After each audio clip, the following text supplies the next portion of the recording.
on our matching bracelets.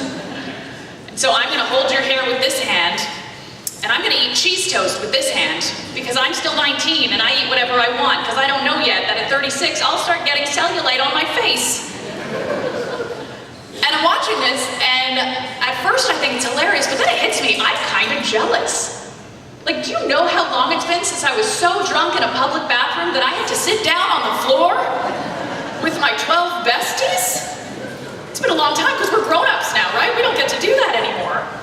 Unless you're from Winnipeg, and then it's just called Friday. But this girl, these are stories and memories that will last a lifetime. Like for her friends, not for her. She won't remember shit. Can you imagine if the situation was reversed and it was a bunch of grown-ups, just 12, 45-year-old women all jammed into a bathroom stall at like the Keg, trying to hold up their friend's hair, except she doesn't even need it anymore because she's got that short haircut that all women seem to get when they hit a certain age, just like a hair helmet. And they're not eating cheese toast because, well, dairy bothers their stomach. They're trying to stay away from gluten, so they're eating a soy veggie burger, no bun. They keep checking their watch because the babysitter charges extra after 10. And they're not sitting on the floor because, well, they've got arthritis now. And besides, they just got their work slacks dry cleaned. And they know the value of $1 because they just spent the last week working in a cubicle for some guy that makes 3 times her salary, but still has to ask for her help every time he needs to load the paper into the goddamn fax machine. I'm sure why there's still a fax machine in my story, but we'll go with it. All that to say, Katie's my idol, and I'm kind of craving cheese toast. But I will settle for the kubasa under Susan's table. It's time for our 4th and final inductee today. After returning from the Korean War in 1951, Joe Mel and his brothers, Charlie and Frankie, would begin the incredible sports dynasty that would come to be known as Leo's Boys, named after their late brother. Arguably one of the greatest amateur sports associations of any community ever, not that we're biased at all. Leo's Boys would thrive for the next 40 years. When asked how families could afford to put their kids in multiple sports, Joe Mel replied, "Our motto was always based on the honor system, that each person gave what they could, and no child would be refused if they couldn't pay." I'd now like to introduce Howie Meyer to speak on behalf of Leo's Boys.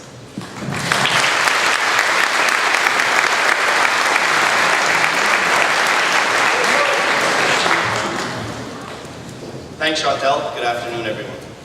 Congratulations to St. Columba House and the families of Bishop Willard and Debbie Gunn for their well-deserved recognition today. The point was and is a better place because of them all. Pay what you can. Pay what you can. That's what the Leo's Boys motto was. Can you imagine that these days?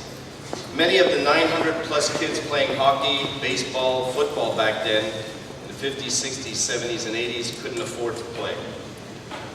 Because of this motto and the dedication of about 250 coaches and volunteers, many of us, especially those with 3 or 4 or 5 kids in the family, got to play. Today's kids pay thousands of dollars to play sports. Even if it had cost $100 back then, there was no way some families could afford to have their kids play. Somehow, those volunteers would find the money to help us out. They sold pool tickets, chocolate bars, did can drives, bingos, dances, and we got to play. Thanks, Dad. And we got to play in uniforms of green with white and gold trim, and man, we looked good in those uniforms. Leo's Boys kept us off the streets, most times. And on the baseball diamonds, football fields, and hockey rinks. And in my days, if you were good enough, you got to actually play indoors. As a kid, being a part of Leo's Boys was special. And as an adult, having been a part of Leo's Boys is still special. We were Leo's Boys. It was a group. It was Leo's Boys, and it was good.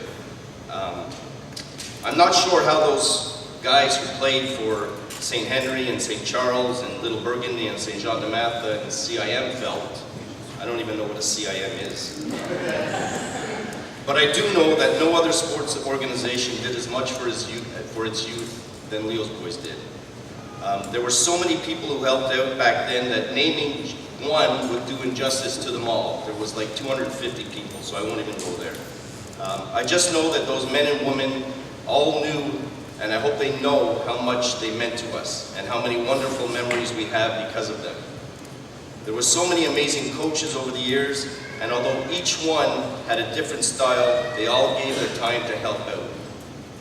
One of my favorite moments was having John McGilvery as a coach. John was a great, great coach, but when he got excited, he tended to stutter a little bit. He called a timeout once, and for 30 seconds, stuttered and couldn't get out the words.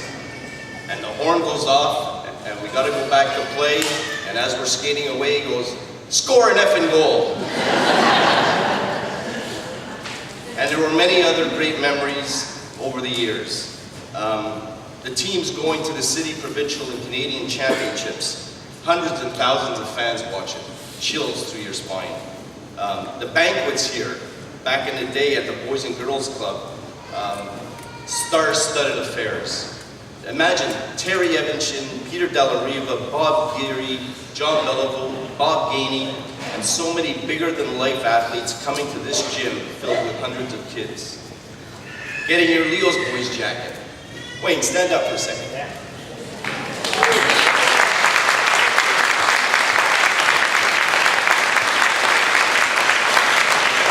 I think that's a 40-year-old jacket, but it still looks great.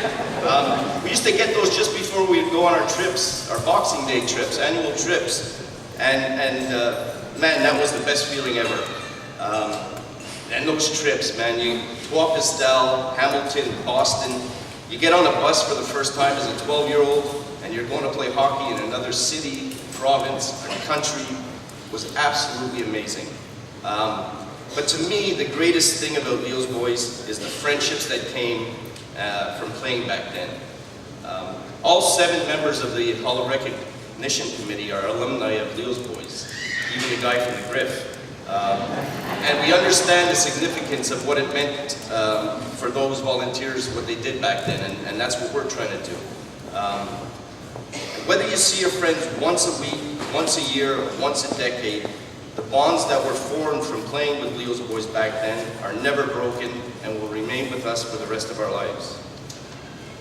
So Joe and family, thank you for giving us a chance to play. Thank you for giving us great role models. Thank you for giving us memories that will last a lifetime. And thank you for giving us Leo's Boys.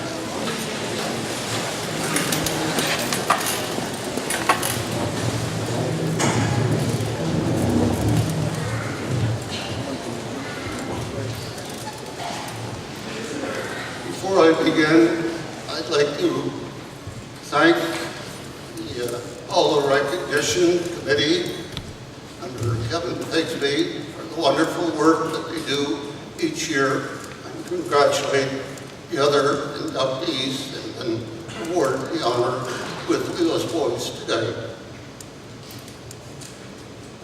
It's great to see so many people out here to support the worthy causes that the organization of this event help out annually.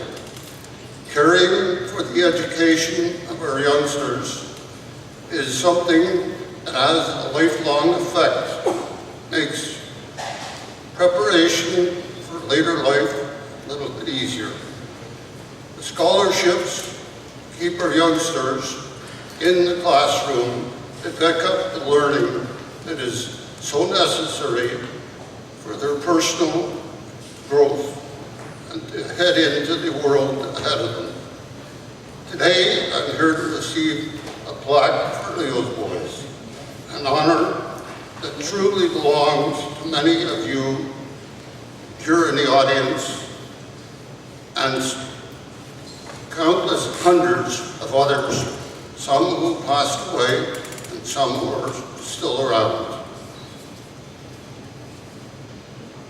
You people were the heart and soul of Leo's Boys during 30 to 40 miracle years.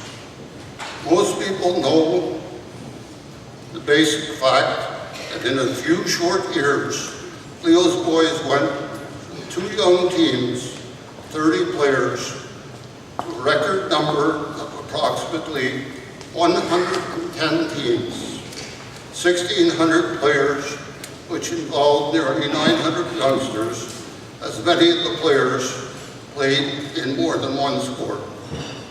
The proudest claim is that there are no charges, as I mentioned, for membership equipment was provided at no cost to our youngsters.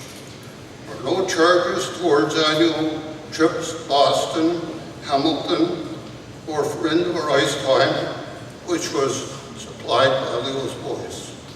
Parents helped whatever way they could, but no child was refused at Leo's Boys because their family were without resources. There was no monetary cost to participate in Leo's Boys. In 1952, it was planned that Leo's Boys would grow to what in the late 50s contained a few other teams, possibly 30. It was the people appointing Charles Griffin down in the village who joined the 2-team effort and made it all happen. The spirit of community came alive and greatly made Leo's Boys their individual commitment and a fantastic display of pride in our district. We all believed that our Leo's Boys was the greatest organization in Canada. I should note that the Shamrock Boxing Club became a significant part of Leo's Boys in the early 60s. There were many championships and there were many runner-ups, but the most important thing was that everyone got a chance to play, independent of his ability, size, speed. At Leo's Boys, the objective was to build character as well as champions. How could we pay the bill for it all? Yes, maybe, well, you will wonder. To be honest, we did everything short of robbing banks to get things done. Bingos and dinners run by a strategic group of women known as our Ladies Auxiliary helped out and added to the funds that were needed. Hockey tickets was a campaign that we ran on the National Hockey League. Over a 30-year period, it brought in approximately $120,000, $4,000 a year. The annual can drive brought in over this period $210,000, $7,000 a year. And we had a permit for that, which was unusual. The board of directors were our major source of financial support. 82 members in all, from the sports world, entertainment, the clergy, business, politics, judges, lawyers, and the media, and several union presidents. They supplied the annual banquet with the trophies, crests, and food. In checking our records, we see that over a 12-year period, we distributed 1,600 individual crests each year, which shows the number of teams to be 110 and the number of participants to have reached 1,600, which is amazing in a district the size of Point St. Charles. We had good, strong youth participation. The directors handled our fundraising honors campaign and donated towards equipment and team trips, including 2 trips for football to Winnipeg, which were very costly, and a boxing exchange to Ireland. A low estimate of the total Board of Directors contribution over the 30 years period is over $500,000. This sounds high, but works out to approximately $4 per week for each director. It's amazing when you have enough people and you multiply it and you multiply it. And it actually was the budget for maybe 10 of our years, just their support. Another thing that was helpful is our own people that referee